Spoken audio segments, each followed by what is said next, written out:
Dear students, very good morning to all of you.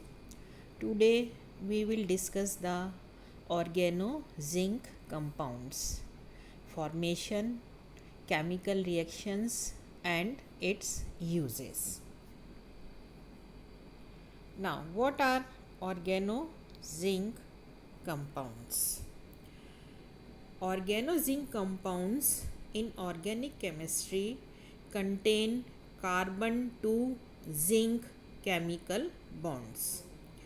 Organozinc chemistry is the science of organozinc compounds describing their physical properties, synthesis, and reactions. Organozinc compounds were among the first organometallic compounds made, right? Or we can say in the another manner, organozinc compounds are one of the most important of organometallic compounds. The first instance of an organozinc compounds goes back to 1849 when Edward Franklin discovered that heating a mixture of zinc and ethyl iodide gives highly pyrophoric diethyl zinc. Organozinc compounds in general are sensitive to oxidation, dissolve in a wide variety of solvents, whereas protic solvents cause decomposition. ठीक है.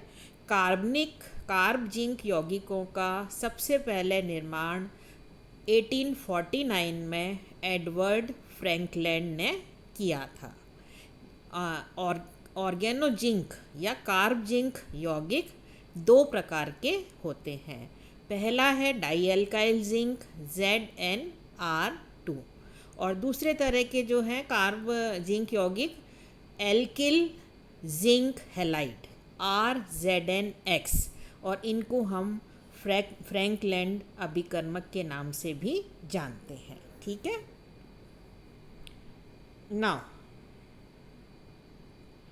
अब इनकी क्या properties हैं. Organozinc compounds in contrast to the polar nature of carbon lithium and carbon MgX bonds, the carbon zinc bond is highly covalent and hence less reactive, allowing the preparation of functionalized derivatives. ठीक है. यदि हम organolithium या ग्रिग्नॉर्ड reagent से ऑर्गेनोजिंक compound का compare करते हैं तो यहाँ पर कार्बन जिंक जो बॉन्ड है उसका हाईली कोवेलेंट करेक्टर होता है in comparison to carbon lithium and CmgX और इस कारण से इनके अंदर जो है ना फंक्शनलाइज प्रॉपर्टीज़ जो है वो अधिक होती है. फिर सेकंड इसका करेक्टर क्या है. Utilization of organozinc reagents in organic synthesis has mainly in preparation and utilization of compounds in organic synthesis like reformatory reaction, cyclopropanation, Simons-Smith reaction and transmetallations with transition metals. ठीक है. ये इस तरह की reaction देते हैं और यहाँ पर जो है वो epoxide can not be open है ना. तो यहाँ पर इपॉक्साइड जो है वो नहीं खुलते हैं. तो ये इसका फीचर है ऑर्गेनोजिंक कंपाउंड्स का या इनकी ये प्रॉपर्टीज़ है. अब इनको कैसे बनाया जाता है. इससे पहले वाली स्लाइड के अंदर हमने बताया था कि दो तरह के जो है ऑर्गेनोजिंक कंपाउंड्स होते हैं. पहला तो है आपका ZnR2 और दूसरा है आपका RZnX जिसको हम फ्रैंकलैंड रिएजेंट का भी नाम देते हैं. तो ये रिएक्शन हमने बता रखी है. R2Zn react with ZnX2 it gives 2RZnX. ठीक है. यहाँ पर ये जो है आपका एल्काइल जिंक हैलाइड बन जाता है और ये जो रिएक्शन है ये रिवर्सिबल है. In terms of reactivity organozinc compounds are less reactive than Grignard reagents. ठीक है, यदि हम ग्रिग्नॉर्ड रिएजेंट के साथ इनका कंपेयर करते हैं तो इनकी जो रिएक्टिविटी होती है वो ग्रिग्नॉर्ड रिएजेंट से कम होती है। And this can be explained on the basis of relative position of magnesium and zinc in periodic table। ठीक है ना, पीरियोडिक टेबल के अंदर इनकी जो रिलेटिव पोजीशन होती है उसको यहाँ पर हम उसके द्वारा इसको यहाँ पर एक्सप्लेन कर सकते हैं। Since zinc is more electropositive than magnesium, zinc का जो नेचर है वो ज़्यादा इलेक्ट्रोपॉजिटिव है in comparison to magnesium. Thus the zinc carbon bonds have a higher degree of covalency compare to the magnesium carbon bond. इस कारण से highly electropositive nature होने के कारण से यहाँ पर जो जिंक कार्बन बॉन्ड है उसकी कोवेलेंसी ज़्यादा होती है in comparison to magnesium carbon bond. In a typical case, the electrons forming the carbon-zinc bond resides into sp hybridized molecular orbitals, resulting in linear geometry than the zinc center, right? तो ये जो है इसकी properties हैं। अब हम देखते हैं मेथड्स ऑफ फॉर्मेशन, इनको किस तरह से बनाया जाता है। When the zinc metal is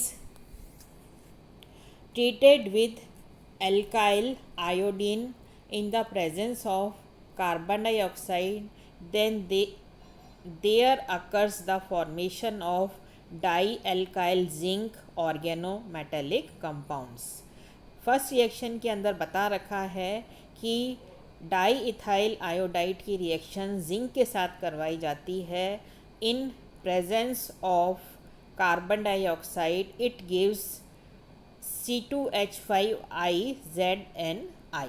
ठीक है, फिर ये जो C2H5IZNI है वापस से इसका एक मोल और रिएक्ट करके कार्बन डाइऑक्साइड की प्रेजेंस में, तो यहाँ पर ये एल्काइल जिंक ऑर्गेनोमेटेलिक कंपाउंड बन जाता है C2H5ZN C2H5 और जिंक आयोडाइड अलग हो जाता है। ठीक है, सेकेंड रिएक्शन के अंदर क्या है, when the organo aluminium compound is treated with the ZnCl2, then there can occur the formation of dialkyl zinc organometallic compounds। इस रिएक्शन के अंदर बता रखा है कि R3Al इसके 2 मोल्स जो है ZnCl2 के 1 मोल के साथ रिएक्ट करके 2 मोल्स ऑफ R2AlCl और RZnR ऑर्गेनो जिंक कंपाउंड्स बन जाते हैं। ठीक है, the above method is known as laboratory method for the synthesis of organo zinc compound। इस जो मेथड है उसको हम ऑर्गेनो जिंक कंपाउंड लेबोरेटरी में बनाने के काम में लेते हैं। Right, now come to the next slide. अब इसकी क्या केमिकल प्रॉपर्टीज़ होती हैं। Chemical properties, organo zinc compound exhibit less reactive than the organo magnesium compound. Organo zinc compound की जो रिएक्टिविटी है वो ऑर्गेनो मैग्नीशियम कंपाउंड या ग्रिग्नॉर्ड रिएजेंट से कम होती है। इसका एक्सप्लेनेशन हम क्या देते हैं, organo zinc compounds containing less amount of the ionic character, while organo magnesium compound containing higher amount of ionic character in the CM bond. By this reason zinc compound exhibit less reactive than the organo magnesium compound. ठीक है, यहाँ पर हमने बता रखा है कि carbon और जिंक जो है उसके अंदर जो आयोनिक करेक्टर है वो केवल 18% होता है, इसके कारण ये लेस रिएक्टिव होता है। जब हम कार्बन मैग्नीशियम बंध की बात करते हैं तो यहाँ पर आयोनिक करेक्टर 35% होता है, इसके कारण इसकी रिएक्टिविटी ज़्यादा होती है और ये मोर रिएक्टिव होता है। Some of the chemical reactions can be exhibited by the organo zinc compounds can be represented as। अब हम यहाँ पर ये बताते हैं कि ऑर्गेनो जिंक कंपाउंड है, इनकी रिएक्शंस होती है तो हमको क्या प्रोडक्ट मिलते हैं। पहली जो रिएक्शन है वो है रिएक्शन विद वाटर। पानी के साथ जब रिएक्ट कराया जाता है तो क्या बनता है, राइट। जब हम ऑर्गेनो जिंक कंपाउंड की रिएक्शन पानी के साथ में कराते हैं तो हाइड्रोकार्बन्स बनते हैं। ठीक है। सेकेंड रिएक्शन है रिएक्शन विद एल्काइल हैलाइड। जब एल्काइल हैलाइड के साथ इनकी रिएक्शन करवाई जाती है तो 1 डिग्री और 2 डिग्री एल्काइल हैलाइड यानी प्राइमरी और सेकेंड हैलाइड तो ये रिएक्शन नहीं देते हैं। जब इस रिएक्शन को टर्शरी हैलाइड के साथ करवाया जाता है तो जो रिजल्टिंग प्रोडक्ट है वो हाइड्रोकार्बन होता है। ये इस रिएक्शन के अंदर हमने बता रखा है। टर्शरी जो है कार्बन रिएक्ट करता है और ये जो प्रोडक्ट है वो हाइड्रोकार्बन्स बनते हैं। ठीक है। फिर थर्ड रिएक्शन है reaction of organozinc compound with acetyl chloride. जब एसिटाइल क्लोराइड के साथ ऑर्गेनोजिंक कंपाउंड की रिएक्शन होती है तो कीटोन्स का फॉर्मेशन होता है। ये इस रिएक्शन में हमने शो कर रखा है। फिर फोर्थ रिएक्शन है रिएक्शन विद द एस्टर। जब ऑर्गेनोजिंक कंपाउंड की रिएक्शन एस्टर के साथ में करवाई जाती है तो जो रिजल्टिंग प्रोडक्ट है वो ईथर होता है। ठीक है। फिर आपकी जो है लास्ट रिएक्शन उसके अंदर हमने बता रखा है रिएक्शन विद एसिटिक एनहाइड्राइड। जब एसिटिक एनहाइड्राइड के साथ में रिएक्शन होती है तो हमको करस्पॉन्डिंग कीटोन्स मिलते हैं। राइट। यहाँ पर इसको हमने ये रिएक्शन लिखकर समझा रखा है। ठीक है। Final product is ketone. फिर बहुत ही एक इम्पॉर्टेंट रिएक्शन ऑर्गेनोजिंक कंपाउंड की क्या होती है, ये है रिफॉर्मेस्की रिएक्शन। ठीक है ना। रिफॉर्मेस्की रिएक्शन क्या होती है, इसका क्या बेसिक प्रिंसिपल है। The Reformatsky reaction involves condensation of a halo ester with aldehydes और ketones in presence of zinc enolate to give the corresponding beta hydroxy esters। ठीक है। इस रिएक्शन के अंदर रिफॉर्मेस्ट की रिएक्शन के अंदर हम ये बताते हैं कि जब किसी भी जिंक इनोलेट इसकी जो रिएक्शन करवाई जाती है, कंडेंसेशन होता है किसी भी हेलो एस्टर का विद प्रेजेंस ऑफ एल्डिहाइड और कीटोन, तो हमको जिंक इनोलेट बनते हैं और फिर वो जिंक इनोलेट जो है वो वापस से जो है बीटा हाइड्रोक्सी एस्टर्स का फॉर्मेशन करते हैं। ठीक है। ये क्या है, आपकी रिफॉर्मेस्की रिएक्शन कहलाती है। उसके बाद में हम इसको देखें, फिर ये जो जिंक इनोलेट जो है are generated by addition of an halo ester in THF, DME and ether in benzene or toluene to an activate zinc such as a zinc copper couple or zinc obtained by reduction of zinc halide with potassium। ठीक है। जब इस zinc enolate का generation होता है तो addition of halo ester in presence of tetrahydrofuran DME या ether in benzene और टॉलुइन, तो एक्टिवेटेड जिंक जो है उससे हमको जिंक कॉपर कपल या जिंक ऑब्टेन होता है by the reduction of zinc halide with potassium. ठीक है। इसको हमने इस रिएक्शन के द्वारा शो कर रखा है। An example of a Reformatsky reaction condensation using Rieke zinc is shown below. ये हमने इस एग्जाम्पल के अंदर शो कर रखा है। ये इसका मैकेनिज़्म दे रखा है। इस मैकेनिज़्म के अंदर क्या चीज़ बता रखी है, generation of zinc enolate using alpha halo ester. ठीक है। यहाँ पर जिंक इनोलेट का जनरेशन होता है अल्फा हेलो एस्टर को काम में लेकर विद जिंक। ठीक है। जिंक के साथ इसको काम में लिया जाता है। सेकंड जो है मैकेनिज़्म में क्या बता रखा है, attack of enolate on the carbonyl carbon. ठीक है ना। और फिर इस इनोलेट का अटैक होता है कार्बोनाइल कार्बन पर, और ये जो कार्बोनाइल कार्बन है ये या तो एल्डिहाइड हो सकता है या कीटोन हो सकता है। फिर है enantioselective addition of organozinc reagents to carbonyl compounds furnish chiral alcohols. और फाइनली जो है हमको चीराल अल्कोहल्स मिलते हैं और चीराल अल्कोहल्स का फॉर्मेशन होता है रिफॉर्मेस्की रिएक्शन के अंदर। तो ये जो है ऑर्गेनोजिंक कंपाउंड की एक बहुत ही इम्पॉर्टेंट रिएक्शन है और इसको नेम रिएक्शन के नाम से भी एग्ज़ाम के अंदर आपसे पूछा जा सकता है। फिर सेकंड रिएक्शन है, ये भी इम्पॉर्टेंट रिएक्शन है, ये है साइमंस स्मिथ साइक्लोप्रोपोनेशन और साइमंस एंड स्मिथ रिएक्शन, इस नाम से भी इसको जाना जाता है।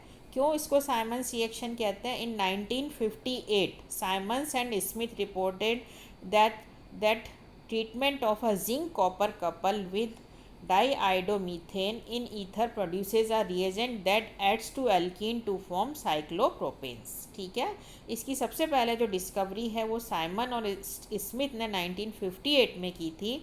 इसके अंदर जिंक कॉपर कपल जो है उसका विद डाइआइडोमीथेन इसकी रिएक्शन की जाती है in presence of ether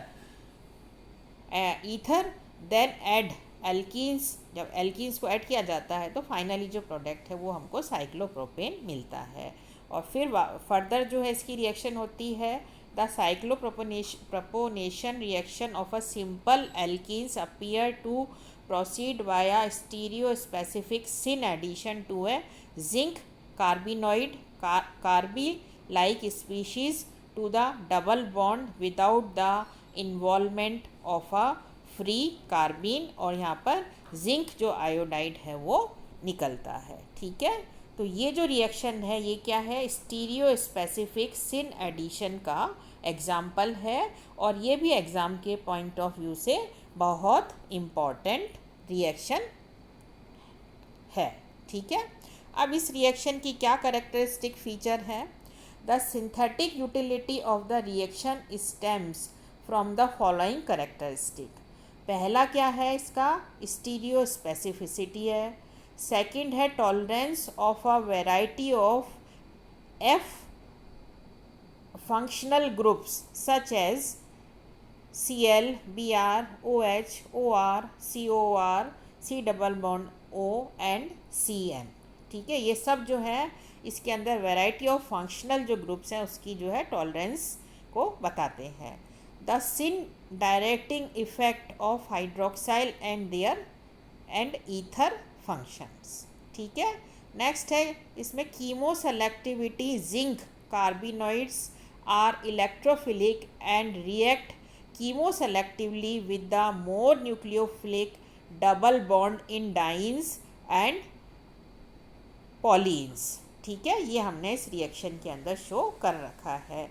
If any chelating group is present, for example OH, OR, NH2, then cyclopropanation prefer on the same side of that group, right? ये इस reaction के अंदर हम बता रहे हैं। तो ये जो रिएक्शन है ये आपकी साइमंस स्मिथ रिएक्शन कहलाती है, राइट? ये भी एक महत्वपूर्ण रिएक्शन है। ठीक है, फिर यदि हम ऑर्गेनोजिंक कंपाउंड्स के यूजेस की बात करें, ठीक है, इसका उपयोग होता है, तो 19th और 20th सेंचुरी के शुरू में यानी प्रारंभ में डाई एल्काइल जिंक डेरिवेटिव का जो उपयोग है वो एल्डिहाइड और